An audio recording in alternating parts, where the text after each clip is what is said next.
Karnataka, as you all know, is called or is branded as the technology and innovation capital of the country. I think this has not happened over a year or a decade. This is a consistent effort of last 3 or 4 decades, if you see. We have consistently been focusing on developing talent, developing enabling policies, developing industry collaborations and partnerships, and also focusing on infrastructure. That has been the consistent policy of the government of Karnataka, and hence we stand here today. At the same time, like now we are all, as we all know, we are all in the next big revolution that we are seeing, the AI revolution. We are all in the midst of it, and Karnataka government is also gearing up for the same. We are also looking at other emerging technologies like quantum and so on and so forth. Like you all know, Bangalore is the nucleus of all this innovation and technology, which is going on, development in technology which is going on here. I think the biggest asset of Bangalore is the unparalleled talent that we have here. We are probably competitive globally. That is a kind of talent that we have here and we nurture here. This is also supported by the various other stakeholders and the elements of our ecosystem, the technology ecosystem here. For example, the GCCs. We know that 1/3 of the global capability centers of India are operating out of Karnataka and more specifically in Bangalore. From here, we see employment of more than 2.3 million or so professionals, and also churning out more than $60 billion annually. That is a kind of scale of the operations that is going on. These are not simply back offices, but a real world production, engineering, and then major strategic operations are being run out of these global enterprises which are located in Bangalore. Likewise, Karnataka has also been, this is also facilitated by, of course, our enormous stress on development of talent, and also all the supporting ecosystem in terms of like developing world-class academic institutions, research organizations, and the policies which enable this kind of a very harmonious collaboration between our innovators, our academia, and industries too. Apart from that, government is also consistently seeing that we push all the capacities which is developed in Bangalore to even regions beyond Bengaluru. We have been consistently focusing on about 6 clusters outside Bengaluru, focusing mainly on Mysore, Mangalore, Hubli, Dharwad, and Belgaum region. Likewise, Kalburgi, the ones which were not so developed but really are catching up, Bangalore, Kalburgi, and then Shimoga and Davangere also. So we are trying to nurture talent in these places so that these also become part of the next generation or the next technological transformation that is happening in the country and of course globally. The AI, like we just heard the Vice President of Salesforce just mentioning the way things are being operated. AI is something which is changing the way we work, we create, we innovate, we operate businesses, even for the government, citizen services. All this is undergoing a great change because this is kind of, AI is enabling unprecedented efficiency in productivity. And this, I think we are all trying to leverage some way or the other. And of course, government is also putting its enough focus and energies and resources to see how we can harness it for enabling the ecosystem, at the same time improvement in the government citizen delivery, government services, etc. Like I could just mention few of the initiatives, like I've been stressing so much on talent. Yes, Karnataka government has an initiative called Nipuna, where any corporate or industry body who wants to skill their employee or the potential employee can partner with us. We have the strategic arm called Karnataka Digital Economy Mission, which is anchoring this initiative, wherein we allow the industry to identify their skilling partner. We also allow them to identify whatever is the curriculum or the technology inputs which are required for upgrading their potential employee, and we pitch in 40% of the cost, irrespective of the cost, that is no cap, etc. So I would like to you all to spread this word. It has been just launched. About 5,000 employees are already, 5,000 potential candidates are already onboarded, and then we are shortly launching it, in the sense the kickstart is happening, all the approvals, etc. are done, and then I would like to welcome you all to also see how we can partner, with the government on this initiative. Likewise, we also are enabling, like I mentioned about academic and research organization, most of our research organizations, like the world-class ones which we have here, the Indian Institute of Science, IITs, Triple IT Bangalore, IIT Dharwad, Triple IT Dharwad, Triple IT Raichur. We also have NITK in Surathkal, and even a host of other private institutions like the RV College, RV institutions, Manipal group of institutions, and many too. I know I can't name all of them here, but you all know. So we are partnering with a lot of these academic bodies to develop centers of excellence. These centers of excellence are places where industry, the innovators and the research organizations come together and see how they can further develop technologies. So we have recently, of course, about a year or so back, we have already launched a Center of Excellence, which is run in Bangalore by the IIT Alumni Center. Likewise, we just recently launched another Center of Excellence in association with Triple IT Dharwad, and this is based on quantum technology. So it's AI and quantum. And it's also good to note that one of the quantum computers, 25-qubit computer, is located physically in Triple IT Dharwad, where the students and the young innovators get to hands-on learn quantum computing. And likewise, we also have developed another Center of Excellence in AI on applied solutions. We call it CAT, Center for Applied AI Technical Solutions. And this is, again, anchored by NASSCOM, and it is located in Bangalore. So through these centers of excellence, we are trying to nurture and develop talent in innovation, and also help the innovators to solve real-world problems by associating with the industries. Because a lot of these centers of excellence have direct collaboration with industries. They take on the problems from the industries and work on these, and the innovators working there and the startups working there work on these solutions to come out with real-world outcomes and solutions.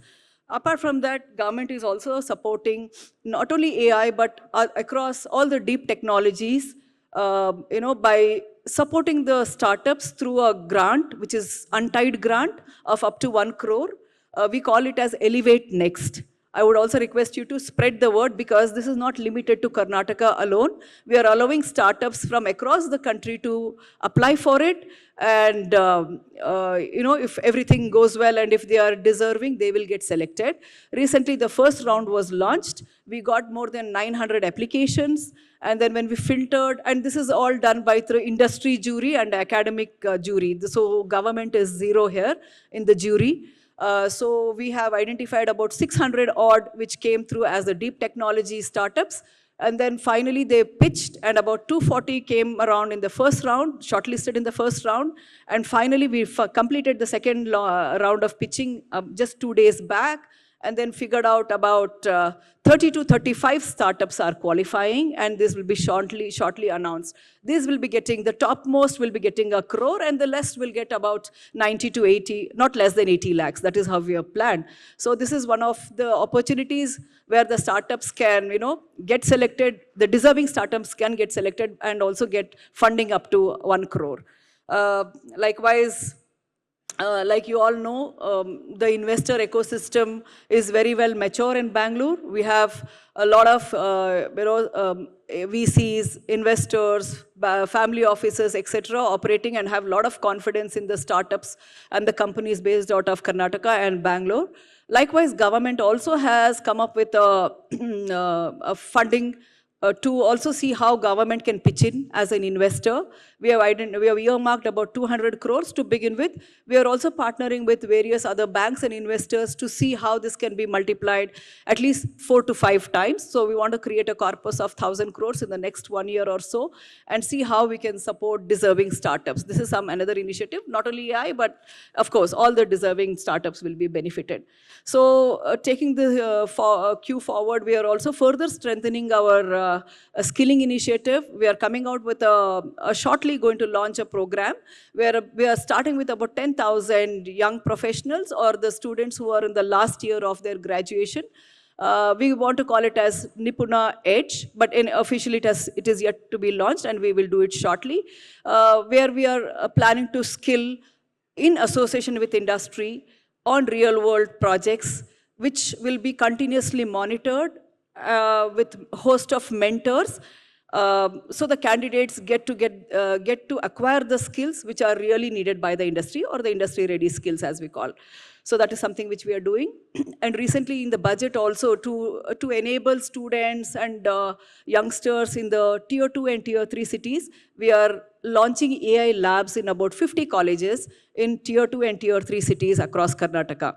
This was just a budget announcement which we just cleared yesterday, and it is going to be officially announced. Apart from this, also looking at the way ramifications of AI, we have already constituted a committee called Responsible AI Committee, which is headed by the industry leaders, and which sees good participation by industry leaders, and headed by Mr. Chris Gopal Krishnan. Shortly, to see how AI can be applied in a just manner and a fair manner and an ethical manner. So shortly the report will be submitted by this committee. I think following that, government will be looking at coming out with a framework or a policy to see how AI can be deployed in a very responsible manner. So to also enable innovation in some innovations are difficult in the existing scenario. Maybe they don't have the legal backing, or they may have a lot of regulatory hurdles. To overcome that, we have also created a sandbox environment by amending our existing Karnataka Innovation Authority Act and created a sandbox environment. So wherein any new technologies which cannot be otherwise deployed and piloted can be used and deployed here. So we're facilitating that. So then the technology can be experimented or piloted without or minimum regulation or without regulation. That is something which we have already amended that, and it is going to be notified shortly. Also recently, you must have heard of the Greater Bangalore Integrated Township, which has been announced in the southern part of Bengaluru. It's something which we are seeing where we're going to be looking at world-class infrastructure, plug-and-play facility for AI and other related technologies to be housed. So shortly, this is something which the government has prioritized and will be probably getting fructified in the months to come. With this, I think apart from all this, of course, the data centers, which are the backbone or the necessity of the AI infrastructure, is something which we are again working on. We had a data center policy, but now we are revamping it so that it is in consonance with the requirements of the day. We see a lot of resistance. Otherwise, globally, we've seen how local communities have been resisting because of the kind of impact it has on their local environment, local water supply, noise, and power generation, and things like that. So we are working on a sustainable data center policy. And we are also identifying the potential areas, creating a heat map where the potential areas with water surplus and power surplus can be identified. And also we are going to incentivize water use efficiency and power efficiency in the policy. That is what we are contemplating, and the draft is almost ready, which will be probably released shortly for the feedback. So I would like to note here that all our policies are very driven by the industry feedback, because we believe that whatever is the need of the industry or the need of the ecosystem is what is reflected by this consultation, and therefore we have always been serious about the inputs given by the industry partners. And I also request you, once the draft is released, to come back with all your feedback so that we can come out with a very efficient policy. With these words, I would like to say that Karnataka continues to focus, collaborate with industry, develop this ecosystem further, the technology ecosystem further. As we enter this next phase of our technology transformation, we remain committed to strengthen this ecosystem so that Karnataka continues to play a central role in shaping India's future and the digital AI future of India. Thank you. With these words, I thank you all for a patient hearing, and thank you also to Guild for having given me this opportunity to share what government's vision is all with all of you. Thank you so much.